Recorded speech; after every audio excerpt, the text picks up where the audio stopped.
friends call me Euge, and I'm the creator of PUG, this little fatty you see in front of you right now. Puglie has been in endeavor for about a year and a half. He's not that old, and I hope I can answer most of your questions. So the short story is that I wanted to draw something fat and stupid and food. The long story is that I got severely depressed for a month. I accidentally started comparing myself to artists I admire, and I got severely art blocked. So for an entire month of being really lethargic and just not feeling like doing anything, I got really sick and tired of feeling so pathetic. So I sat down with myself and asked, Euge, what do you want to draw? And I wanted to draw fat, stupid things and pugs. So the very first artwork I did was actually this little guy, little Puglie in a donut. Not so refined, but a sketch of him. And for the first time in my life, I zoomed out of that artwork and I laughed.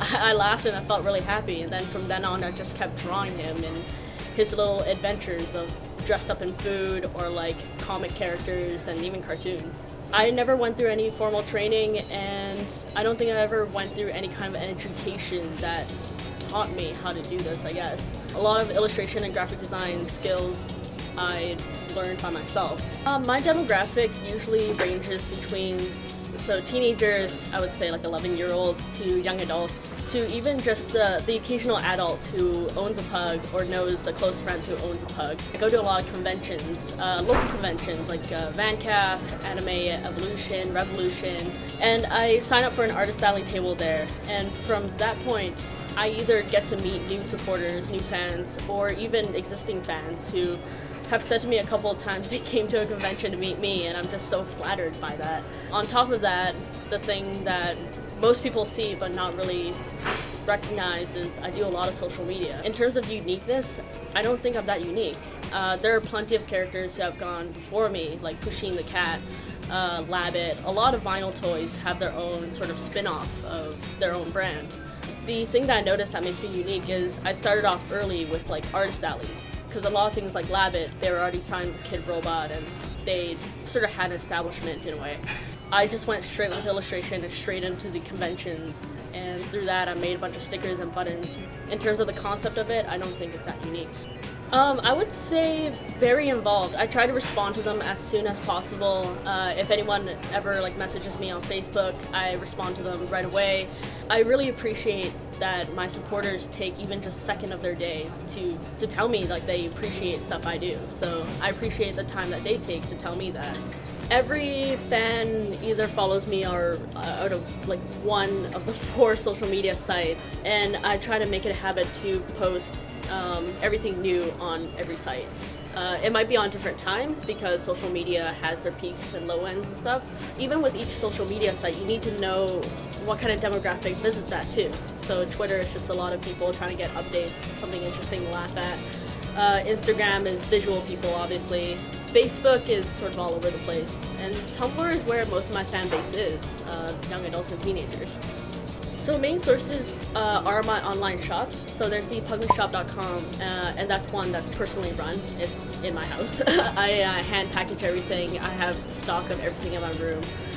Society 6, which is a service for artists to just upload their artwork, and the company itself will print out t-shirts, throw blankets, rugs, shower curtains for you and ship out for you, do all that for you.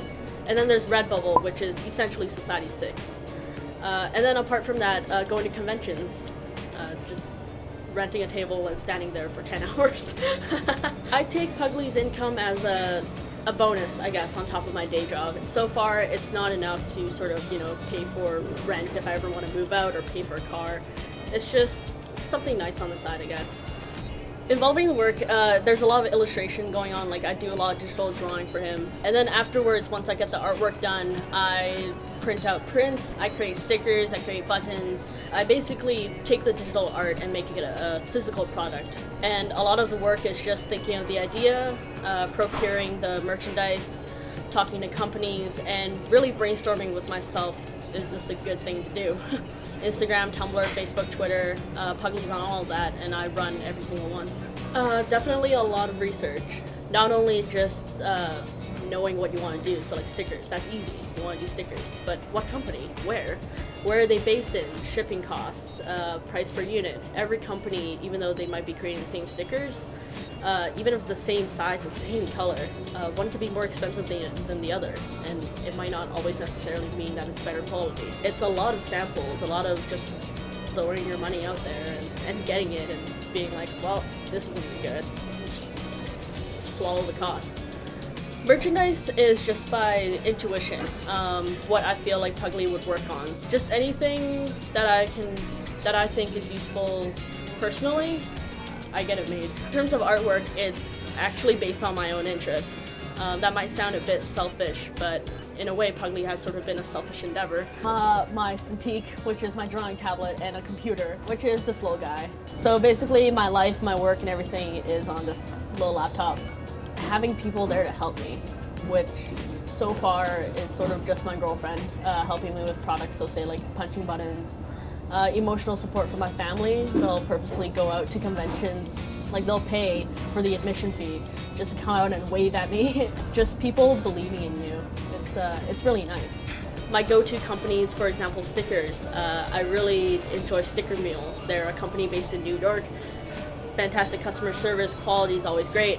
And for the prints, to be honest, Staples. A lot of people look down on Staples, one because of the high cost for the price per unit, but the other just because they think Staples sucks. When you actually start researching Staples, you'll actually find that different Staples have different quality. I can't even fathom how many pieces of paper of like different kinds I have. Not even the thickness of the paper and the type, but me adjusting the digital file to be like 5% brighter. I have these prints that I'll never sell or never use because this is just me researching and trying to find the best color and the best product to sell.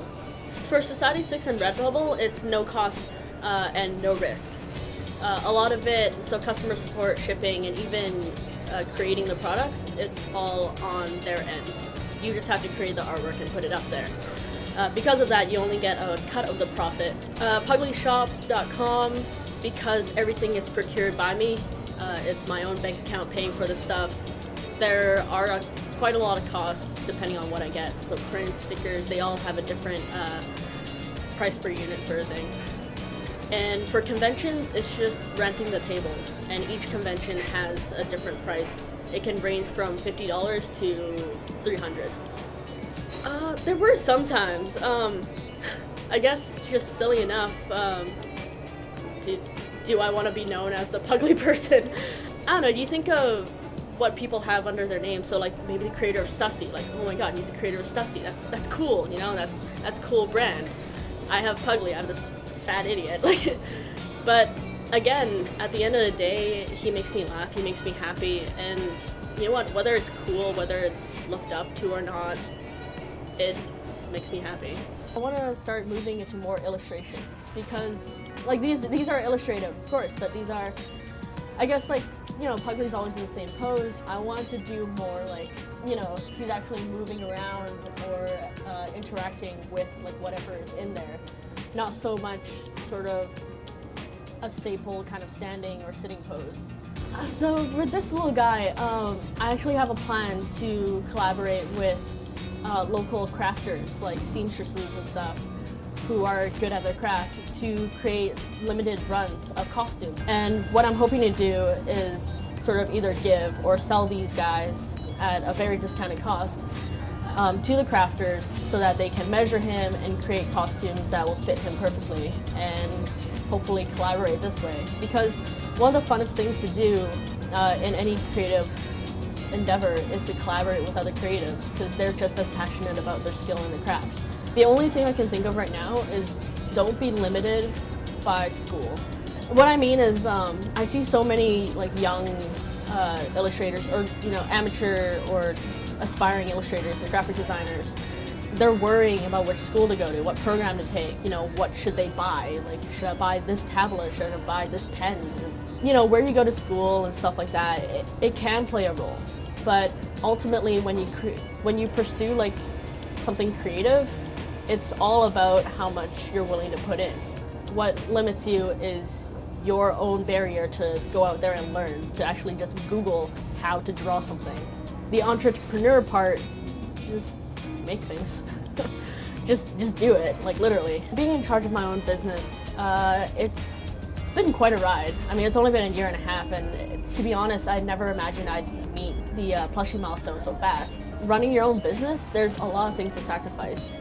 And it's not all or nothing. It's taking pieces of everything you sacrifice. So I've sacrificed quite a bit in my social life. I've sacrificed quite a bit in my health. It's just depending on what you want to keep close to you, like your family, your friends, your relationship, your work, like your actual day job, and knowing when to hold yourself back and be like, you need to get rest or else you're just gonna run yourself into the ground. No matter how famous you get, always remember humility. Always stay grounded and always just remember where you came from. Don't ever be so aloof that you can't connect to your fans and you just forget where you started.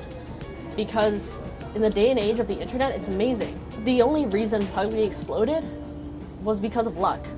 A lot of it is just like 30% hard work and 70% of the internet doing its thing. You know, the internet giveth and the internet taketh. Some things are out of your control, and sometimes you have to remember that the only reason you might be more popular than another artist might not be because of your skill level or how good your work is, as harsh as that sounds. It might just because you were lucky enough to be discovered by the internet.